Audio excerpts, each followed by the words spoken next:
Sabi ko na nga, hindi naka-pair yung mic eh. Anyway,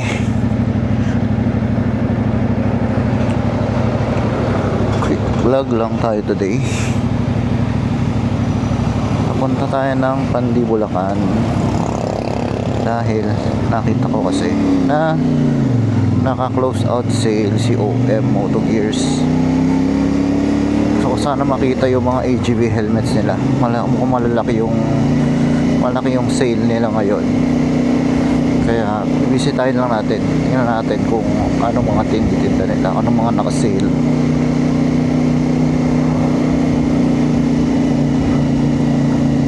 Yan, tayo ay nasa Pandi na.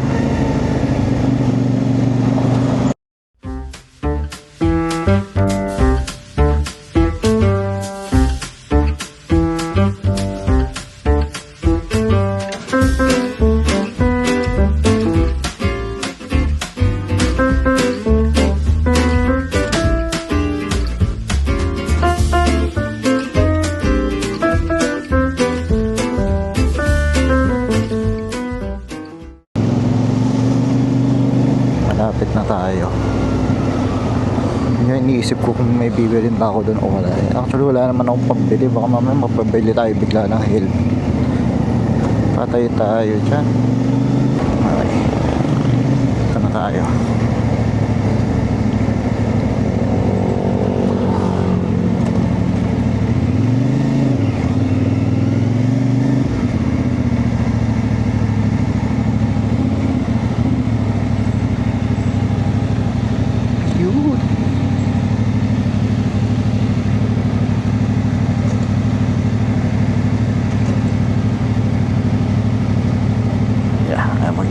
Yun, dito na tayo sa shop OM.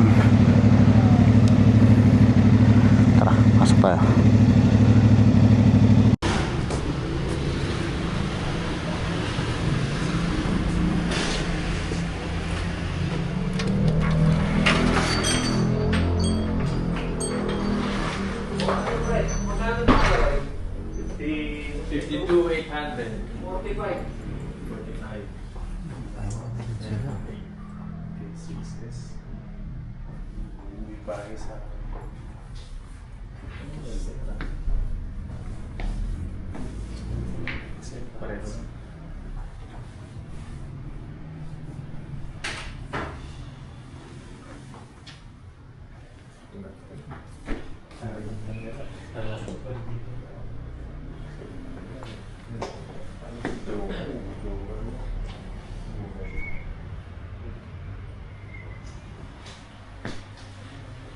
Pero medyo malaki sa presyo. 14.5 lang nagay sa akin. K5S? Oo. Ito K1. Ito K5. Hindi. Balang lens nito pre. Parehas lang. Sa lens lang muna na. Yung cover. Ito, malupit.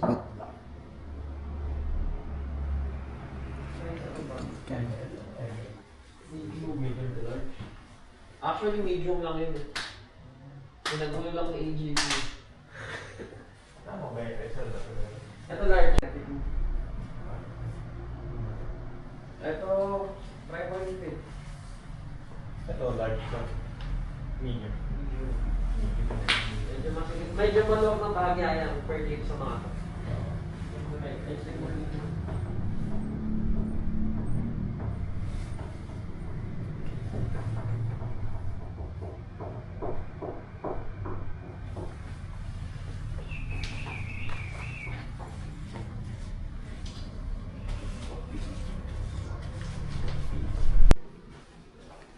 Ganda na itong hilot na Pero to. sobrang sarap na baka niya.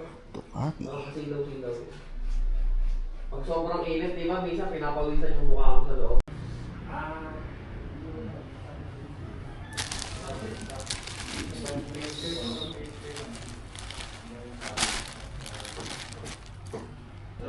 Pwede online, pwede dito naman. Oo, 6 na ito. Hindi.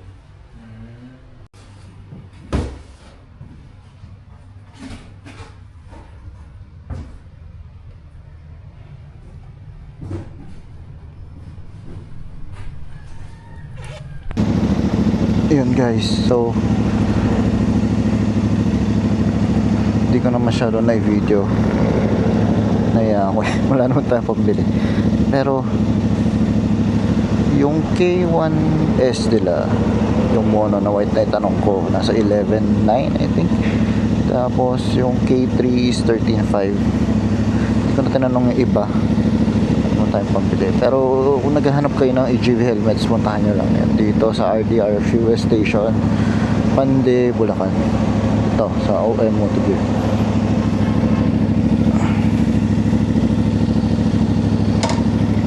Tara na.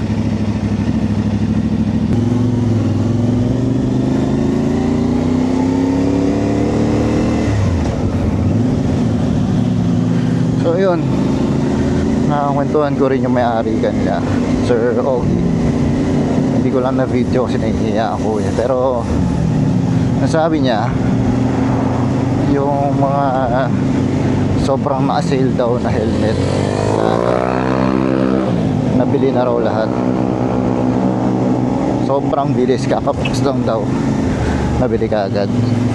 Pero meron pa rin naman nandun, mga nakasale pa rin naman yung mga items nila. Kasi nga close out sale sila according kay kuya, kaya sila magko-close out sale. Eh titigil na muna nila yung operation nila dahil nahihirapan sila sa stock ng AGV. Parang AGV yata yung may problema, nahihirapan sila sa supply since daw nung nag-retire si Rossi, kasi parang kumina yung benta ni AGV. So probably siguro magre-rebrand si AGV or magre-restrategize ng business nila. Then kapag may stock na raw uli si AGV, mag-open din naman daw sila ulit. For now, magpapahinga muna sila.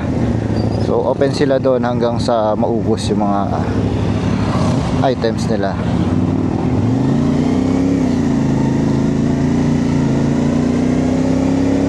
So yun, kung kailangan nyo na AGV helmet, dun, dito lang yan sa Pande, Bulacan, RDR Fuel Station, puntahan nyo. Ilalagay ko na lang sa description yung link ng Facebook nila at saka yung location kung interested kayo. So kakapi lang muna tayo, then uwi na.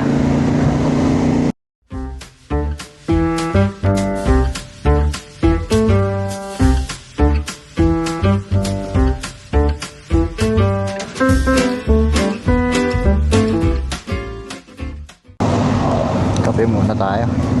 Mayroong secret kapihan dito. Makikita ko sa inyo. Doon dapat tayo sa But First Coffee, kaya lang sarado na rin pala yung But First Coffee doon sa RDR. Pero alam ko meron dito. Nasaan na yun?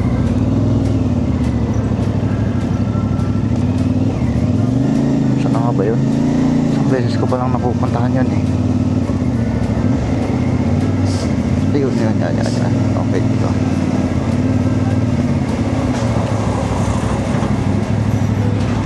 Brusco. Wait, tayo saglit. Tapos alright, Brusco Coffee Shop, guys.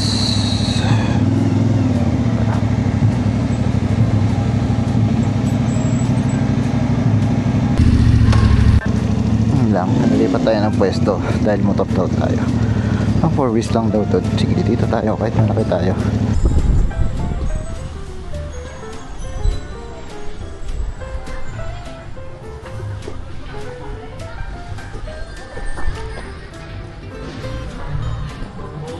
Hi sir, good afternoon. Good afternoon.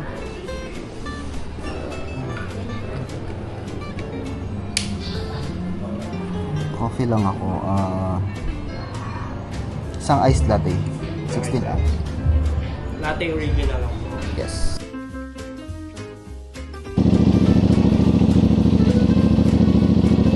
So yun guys, tapos tayo magkape.